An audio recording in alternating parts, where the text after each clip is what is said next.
In the endless silence between stars, it isn't weapons or war that keep humanity alive, it's movement. Thousands of pilots, every day, hauling goods, ferrying passengers, and carrying hope to the farthest corners of the galaxy. Some chase credits, others chase purpose. But all of them, from the smallest sidewinder to the mightiest cutter, share the same mission: to keep the galaxy connected. This is the lifeblood of civilization. This is transportation. Before we get started with the video, however, there is actually two things now that I want to bring to your attention. One is the usual: if you're not subscribed, please be sure to subscribe down below using the subscribe button. And the second... Remember what we talked about? Huh? Discord. Say it a bit louder. Discord! Oh, okay. That was very loud. Yeah, I have a Discord server. Go join. It's in the link. Description. Let's just move on with the video. Now, before we get into the nitty-gritty, I want you to understand what transportation truly is in the game. It's not just hauling cargo, it's logistics, passengers, smuggling, and even humanitarian aid. It's about connecting stations, factions, and economies. Systems rely on commanders like you to stay in boom states or recover from famine and outbreak, and you're not just making credits, you are keeping these economies alive. The way you're doing this is with the background simulation system. This system, otherwise known as the BGS, is the system that governs political and economic changes in each star system. Every single faction has hidden stats, influence, economy type, government, and state. When commanders like you complete transport missions, for example, you deliver goods, aid, or passengers, these increase the influence and economic health of the faction that offered these missions.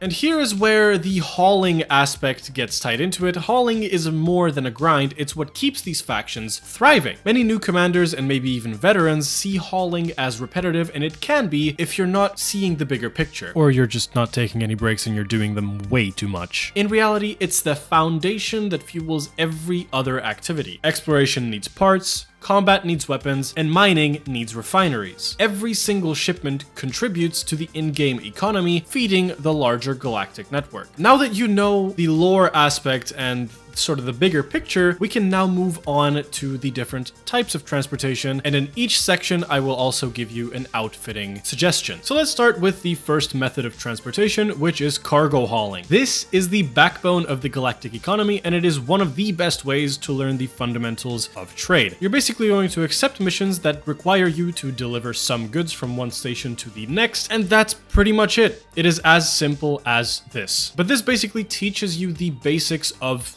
actual trade. After this, you can get into more complex methods like we will talk about later, but this you should do if you haven't, gotten into trading just yet. Now keep in mind that the galactic states boom, famine, outbreak, and stuff like that will get you more missions of a certain type. For example, boom is just more trade demand in general, famine is relief cargo, and outbreak, well, medicine. But now let's move on to the outfitting suggestions. Early game, you're most likely going to use a Type 6. It's not that expensive, but it's not as cheap as, for example, a hauler, so it's sort of like a middle ground for early game, but it is absolutely amazing at what it does. With the core internals, you're going to need a 2A power plant, or a thrusters, or a FSD with SCO, of course, 2D life support, 1D power distributor, and 2D sensors. And these are just to maximize range. You're basically just going to use non-A rated stuff to get that little bit of an extra jump range. With the optional internals, you're going to go with full-on cargo racks, except for one 3-slot where you're going to use a 3C bi-weave shield generator or a 3A normal shield generator. With this, your cargo capacity is going to be around 100, so you can get started pretty well. And there are some missions that require you to take, for example, 98 of a certain item, and it gives you like 1 to 2 million. So it's actually pretty good. You made back your ship's cost in like 2 to 3 missions, basically. For the mid game, you're going to go with a Type 7. The core internal is going to be a 3A power plant, 5A thrusters, 5A FSD, of course SCO here as well, 4D life support, 2D power distributor, and 3D sensors. Again, you want to go D-rated for that extra jump range. The optional internals are basically going to be all cargo racks except for 2 3 slots. One of them is going to have the Bi-Weave Shield Generator 3C or the 3A Shield Generator, and the second one is going to have a 3A Fuel Scoop. Because now you might start to take missions that require you to go for a longer distance, so that Fuel Scoop saves you a bunch of time because you don't have to go to stations to refuel. You can do that yourself. And of course here, as well as for the one before, you're going to want to go with a 1E Advanced Docking Computer and a 1I Advanced Planetary Approach Suite for the 1 slots. I forgot to mention that, I apologize. Now the only change between early game and mid game is now you're going to use the Fuel Scoop, and also if you want, you can add a heat sink just in case you get too close to a star and you want to get a heat sink to reduce the heat and be able to fuel up efficiently. Now here you're going to have around 292 tons of cargo, which is around 3 times more as early game, so it's going to enable you to do a lot more with it. And now for the high end, we're going to go with a Type 9 Heavy. I would say the Panther Clipper Mark II, but it's only available for ARX, not available for credits just yet, so maybe a bit later when it is actually out for credits, I will be suggesting that for everyone. So for the core internals, you're going to want to go with a 4A power plant, 6A thrusters, 6A FSD SCO of course, 5D life support, 5D power distributor, and 4D sensors. For the optional internals, you're going to want to go with 2 8E cargo racks, 1 7E cargo rack, 1 6E cargo rack, 1 5C Bi-Weave Shield Generator or the 5A, it's up to you, 1 4A Fuel Scoop, 1 4E cargo rack, 2 3E cargo racks, 1 2E cargo rack, and the Advanced Docking Computer and the Advanced Planetary Approach Suite. For the utility mounts, you're also going to want to get 2 heat sink launchers to offset some heat when you're scooping fuel. But enough of the yapathon, you want to know how to do this, right? So it's really simple. You go to any single starport or any installation, any station, and you look at the transport missions. And you look at delivery missions and not the source missions, because the source missions require you to go to other places and get materials for the system you're currently in and for the station you're currently in, so that's not going to work. The delivery missions is what you have to do, and that's basically it. You do the mission and you're done. Now, if hauling crates isn't your thing, maybe carrying people to places of absolute wonder will be. Passenger transport lets you ferry tourists, refugees, and VIPs across the stars safely, efficiently, and sometimes luxuriously. Passenger missions aren't just about credits, they're about discovery. Tourists often lead you to places most commanders will never see, like nebulae, ancient ruins, derelict megaships, and even guardian worlds. Sometimes your passengers are the reason you find beauty. Now, passenger transport itself isn't exactly difficult. It is basically like cargo transport with the missions, but with passengers. You just have to pick them up from the passenger lounge, and that's basically it. Now, there are 4 different cabin types: economy, business, first class, and luxury, and based on the type of passenger, they might choose one over the other. So just keep that in mind if you're trying to go for VIP passengers over tourists or anything else. Now, for the starter ship, you're going to want to go with a Dolphin. You're basically going to outfit it the same way, but the optional internals are going to differ because obviously these are for passengers and not cargo. The core internals for the Dolphin are going to be a 4A power plant, 5A thrusters, 4A FSD, SCO of course, 4D life support, 2D power distributor, and 3D sensors. Now, the optional internals, you're going to want to go with 1 first class passenger cabin in the 5 slot, 1 4 slot economy class passenger cabin, 1 4A or 4C shield generator, 4C if you want to go for the Bi-Weave, and 4A if you want to go for the normal one, a 3A fuel scoop, and 3 2E economy class passenger cabins, and of course the Advanced Docking Computer and the Planetary Approach Suite. You're going to want to get a heatsink launcher as well, just to offset the heat that you're going to get when you're scooping some fuel, but that's basically it. For the medium tier, you're going to want to go with the Orca. The core internals are 4A power plant, 6A thrusters, 5A SCO FSD, 6D life support, 4D power distributor, and 4D sensors. The optional internals are 1 6E economy class passenger cabin, 2 5B luxury passenger cabins, 1 5E economy class passenger cabin, 1 4C or 4A shield generator, again 4C for Bi-Weave and 4A for normal, 1 3A fuel scoop, 2 2E economy class passenger cabins, and the Advanced Docking Computer and Planetary Approach Suite, as well as the heatsink launcher for the utility mounts. Now, for the very high end, you're going to want to go with the top 1% of all liners, the Beluga liner. For the core internals, you're going to want to go with a 5A power plant, 7A thrusters, 7A FSD SCO, 8D life support, 5D power distributor, and 5D sensors. For the optional internals, you're going to want to go with 4 6B luxury passenger cabins, 1 5B luxury passenger cabin, 1 5C or 5A shield generator, depending on the Bi-Weave and the normal, 1 4A fuel scoop, scoop, and 4 3D business class passenger cabins, as well as the advanced docking computer and the planetary approach suite. But this time you're gonna get 2 heatsink launchers, just in case you run out of one. It's a whole problem at times, so it's better to get 2 for this size of ship. To actually get started, it is very, very simple. You go to a starport, you go to their mission board, you go to the passenger lounge, and you choose group or personal transport. Keep in mind, if you go for personal transport, of course the credits are going to be higher. However, so are the passengers' requirements and expectations of your ship, so they might not go into an economy class passenger cabin. They might want a business or first or luxury. For group transport, you can usually go for economy or business class. You choose the mission, you deliver them to where they want to be. Usually it's a round mission, but sometimes you have to drop them off somewhere else, and that's it. You collect your credits and you're on your way. So as I said before, it is basically exactly like the cargo transport missions. Now for something a tad bit riskier, smuggling. It's fast, it's dangerous, and it's one of the most thrilling ways to make a living. Smuggling has always been a part of the galaxy's heartbeat.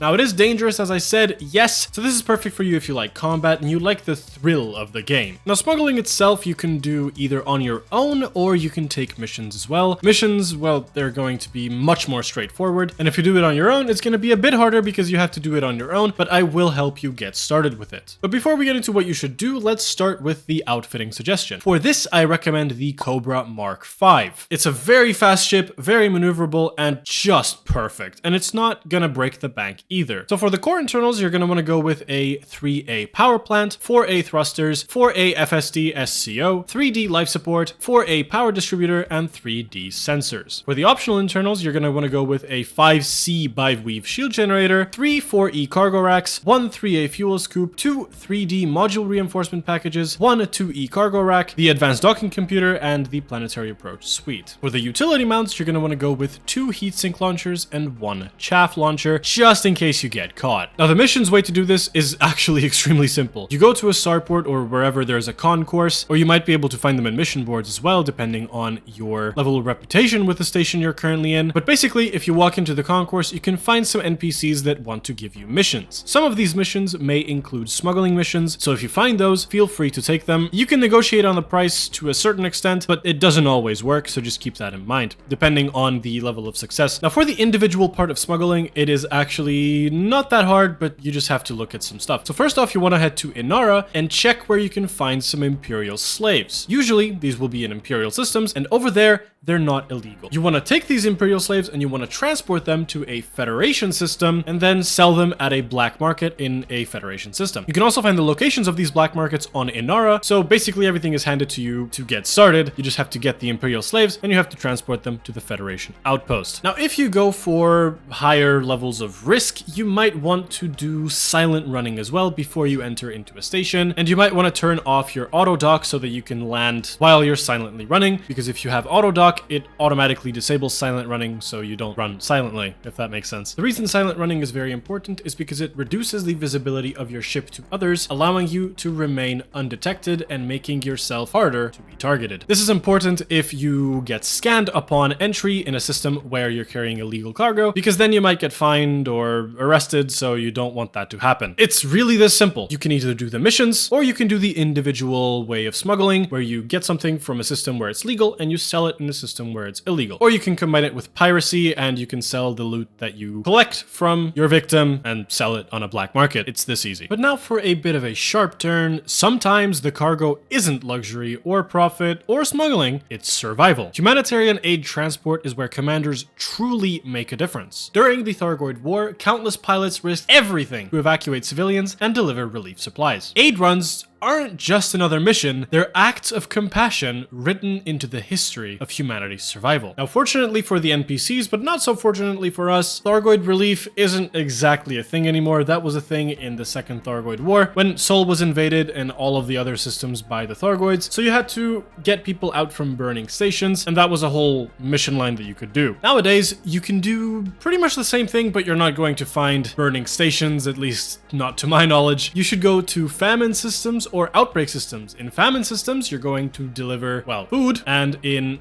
outbreak systems, you're going to deliver progenitor cells or medicines. It's basically the same thing, and you can do the humanitarian aid aspect as well, because you can donate to the cause, not necessarily credits, but progenitor cells or food or anything like that. Now here, you can basically use the exact same builds that we used in the cargo transport missions, but just in case you don't want to go back to that section, let me refresh your memory a little bit. So for the low end, we're going to use the Type 6, core internals, 2A power plant, 4A thrusters, 4A SCO FSD, 2D life support, 2D power distributor, and 2D sensors. For the optional internal, we're going to use 2 5E cargo racks, 2 4E cargo racks, 1 3C biweave shield generator, 2 2E cargo racks, the advanced docking computer, and the planetary approach suite. For the mid-tier, we're going to use the Type 7. The core internals, 3A power plant, 5A thrusters, 5A SCO FSD, 4D life support, 2D power distributor, and 3D sensors. Optional internals, we're going to use 3 6E cargo racks, 3 5E cargo racks, 1 3C biweave shield generator, 1 3A fuel scoop, 1 2E cargo rack, and the advanced docking computer and the advanced planetary approach suite. Also for the utility mounts, here you're going to equip a heatsink launcher. Now for the high end, since you can only get the Panther Clipper Mark II with real human money, we're going to use the Type 9 Heavy. The core internals, as I said before, are the 4A power plant, 6A thrusters, 6A FSD SCO of course, 5D life support, 5D power distributor, and 4D sensors. For the optional internal, you're going to want to get 2 8E cargo racks, 1 7E cargo rack, 1 6E cargo rack, 1 5C biweave or 5A shield generator, 1 4A fuel scoop, 1 4E cargo rack, 2 3E cargo racks, 1 2E cargo rack, an advanced docking computer, and an advanced planetary approach suite. For the utility mounts, you're also going to want to get 2 heatsink launchers to offset the heat when you're scooping fuel, all that good stuff, as I said before. Everything I said before, but I just wanted to jog your memory a little bit. Now to get started, it is extremely simple. I know I say this with everything, but this really, like, the whole transportation thing is really simple. You choose a system that is currently in an outbreak or famine state, and you're just gonna go there. You're gonna look at the mission board, you're gonna check the support and transportation missions, and you're going to go for the state-specific ones, so outbreak or famine, and the delivery, of course. In both sections, you're basically going to have to source and return the requested materials and the requested things. The easiest way is to go on Inara, once again, search for the commodity, and make sure that it wasn't updated 7 days ago or something. Make sure that the maximum date that it was updated was like a day. If you find anything that's more than a day, it's not entirely guaranteed that that thing will be there at that current moment and in the quantity that it says. So just make sure that the last updated date was as close to the current time as possible. Now, once you get there to the other station or the other outpost, wherever that is, you buy the required item and you deliver it back to the original station. That's it. Of course, for the support missions, you're not really going to get credits, but for the transport missions, obviously you're going to get rewarded, and quite handsomely as well. And now let's talk about trading, which is the art of turning data and demand into credits. Trading is where transportation meets strategy. It's about reading the markets, reading Inara, predicting demand, and building routes that no autopilot could ever match. Whether you're hauling silver, gold, or anything else, every single ton counts, and the galaxy rewards those who plan ahead. Now, the main difference between the mission-based things that we talked about and trading is that you have to plan everything for yourself. You have to go to a station, buy something from the commodities market, and deliver that to a station where the price is higher. So basically, buy low, sell high. It's as simple as it gets, but at the same time, you have to manage your routes because sometimes it can take over 50 light years to go from one station to the other, so you have to keep that in mind. The thing I found basically yesterday is actually silver trading. You can actually make around 80 million credits per trip with silver and bauxite if you use the Panther Clipper Mark II. I know not everyone has access to it. I'm just saying what I found and how well it's working for me right now, but don't worry, I will do a profitability breakdown, so you don't have to worry about that. I will tell you everything you need to know. Now, trading is, again, the same exact thing in terms of outfitting as the previous ones, but just again, let's run through them very, very quickly. So first up, we have the Type 6, core internal, 2A power plant, 4A thrusters, 4A FSD SCO, 2D life support, 2D power distributor, and 2D sensors. Optional internal, 2 5E cargo racks, 2 4E cargo racks, 1 3C or 3A shield generator, 3C for biweave, 2 2E cargo racks, advanced docking computer, and advanced planetary approach suite. For mid-range, the Type 7, core internal, 3A power plant, 5A thrusters, 5A FSD SCO, 4D life support, 2D power distributor, and 3D sensors. Optional internal, 3 6E cargo racks, 3 5E cargo racks, 1 3C biweave or 3A shield generator, 1 3A fuel scoop, 1 2E cargo rack with the advanced docking computer and the advanced planetary approach suite. The utility mounts, you're going to equip 1 heatsink launcher. And the higher end, we're going to use the Type 9 for the core internal, 4A power plant, 6A thrusters, 6A FSD-SCO, 5D life support, 5D power distributor, and 4D sensors. Optional internal, 2 80 cargo racks, 1 7E cargo rack, 1 6E cargo rack, 1 5C biweave or 5A shield generator, 1 4A fuel scoop, 1 4E cargo rack, 2 3E cargo racks, 1 2E cargo rack, and the advanced docking computer with the advanced planetary approach suite. For the utility mounts, you're going to want to go with 2 heatsink launchers. Phew,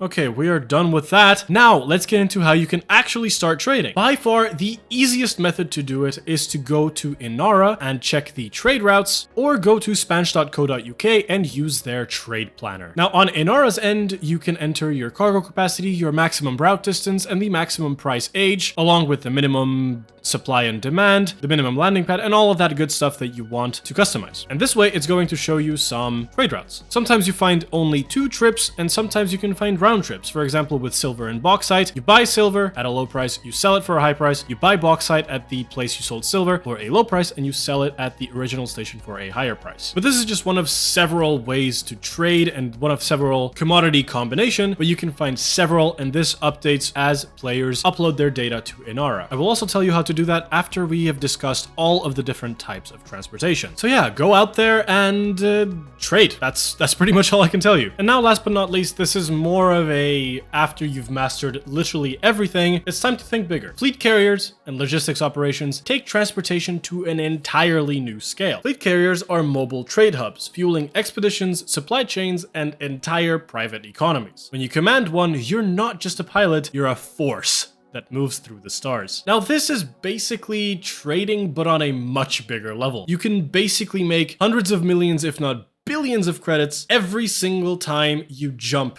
to another system, because you can fill up your carrier with a certain type of commodity and also your ships that you store on your carrier, and then you can sell them at a place that buys them for a much higher price than you sold them. So this is just advanced trading and advanced everything. I just wanted to include this as an honorable mention because it really is extremely cool. And now, before we talk about the profitability, let me just introduce you to one of the tools that will change trading forever, and a lot of commanders use it, and you should as well, because you're gonna help your fellow commanders out. Elite Dangerous Market Connector. Now, the whole purpose for Elite Dangerous Market Connector is to facilitate supplying certain game data to, and in some cases retrieving it from, a number of websites and other tools, such as Elite Dangerous Star Map, Inara, and Coriolis, and ED Shipyard, and all of those good things. So it just connects everything, and it's wonderful. This is why you see the last updated data on Inara, because commanders are actively participating in uploading their data to make it easier for other commanders to know basically everything there is to know. But now that we know that, let's move on to the profitability. Whoa, that's a jump scare even for me, even though I'm the one editing this. Anyway, so profitability. Let's start with trading. The profit range will be from 10 million to 300 million plus credits per hour, depending on which ship you use, depending on what you trade. So if you do the low end, you do basic trade loops between 2 nearby systems using a Type 6, or if you want to outfit a Mandalay, that's also perfectly fine for it. And the high end will be a long-range multi-stop trading network using a Cutter or a Panther Clipper Mark II or a Type 9 during boom states or community goals. Keep in mind that pure trading can be incredibly profitable with large cargo holds, and you should use Inara and ED Market Connector to find demand-supply mismatches. Last thing you should keep in mind regarding trading is that rares trading can earn quick profit early on, while commodity loops scale best long-term. Now for cargo hauling. Your profit range will be around 500,000 to 12 million credits per hour. In the low end, you're going to do starter hauls in a hauler or Type 6 between nearby star systems, and in the high end, you're going to do massive trade loops in a Python, a Cutter, a Type 9, or a Panther Clipper Mark II, especially during boom states or community goals. Now, the notes here are that profits scale with cargo capacity and system states, for example, boom or expansion, and the risk is low, but piracy can cut into profit if your routes aren't well planned and if you don't do the interdiction minigame well. For passenger transport, your profit range can be from 2 to 20 million credits per hour. In the low end, you're going to do economy sightseeing routes with a Dolphin or an Orca, and in the high end, you're going to do luxury cabin runs with the top 1% of all small liners, the beluga, or maybe a cutter during tourism booms or VIP contracts. The notes here are that passenger happiness matters. You have to avoid heat and long delays, and some VIP missions pay massive bonuses for pristine ships and fast arrivals. Now for smuggling, your profit range will be from 3 to 30 million credits per hour. On the low end, you're going to do low value contraband like narcotics or weapons, and in the high end, you're going to do rare illegal goods or large mission stacks in outbreak or anarchy systems. The notes here are that smuggling is high risk, especially near security heavy systems. Heat manage and stealth determine your success, and you should probably combine this with power play for bigger multipliers. Now the penultimate, humanitarian aid transport. Your profit range can be from 500,000 to 10 million credits per hour, maybe even more if you get some good missions. On the low end, you're going to do standard outbreak relief in small haulers, and in the high end, you're going to do cutter or Type 9 missions for outbreak systems or famine systems or any other natural disaster. Keep in mind that this is lower payout, but huge reputation and influence gain, so if you're into that, this can be the perfect thing to do. And this is ideal for supporting the background simulation or role-playing altruistic pilots. And last but not least, advanced fleet carrier logistics. The profit range is absolutely massive. You can get 500 million credits per hour if you organize it well. In the low end, you're going to do solo tritium runs because carriers need tritium to actually function. So some carriers will put out a buy order for tritium and you can make a pretty penny if you don't have a carrier yourself. But in the high end, you actually go with your own carrier and you do bulk trading. Now the notes here is that this is most profitable when you control the supply chain, meaning you have a carrier. It has excellent synergy with exploration, mining, and group trade. However, heavy investment is required because a carrier is 5 billion, and that's just the carrier. This is not talking about literally anything else. You have to get all the other modules needed for trading and all the other modules needed if you want to go explore. So 5 billion is just the start. So this is not beginner friendly at all, but it has the ultimate payoff. Now, the key takeaway is that every method can pay. It's all about scale, ship choice, and knowing when to strike. Whether you're hauling passengers or fueling an entire fleet, transportation is one of the most stable and rewarding careers in the entire galaxy. So yeah, in a galaxy full of explorers and warriors and all that good stuff, it's very easy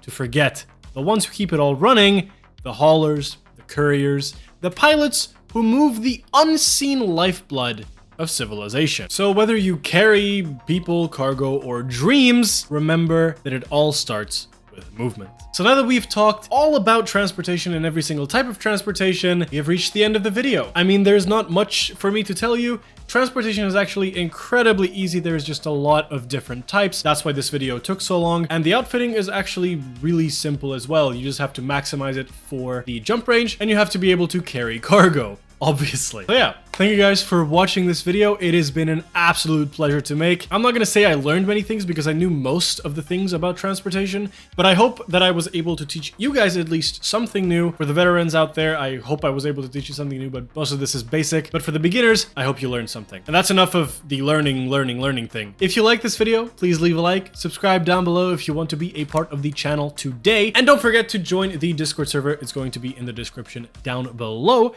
So feel free to join and feel free to interact with us pretty much. But yeah, with that, I will see you guys next time. Bye-bye.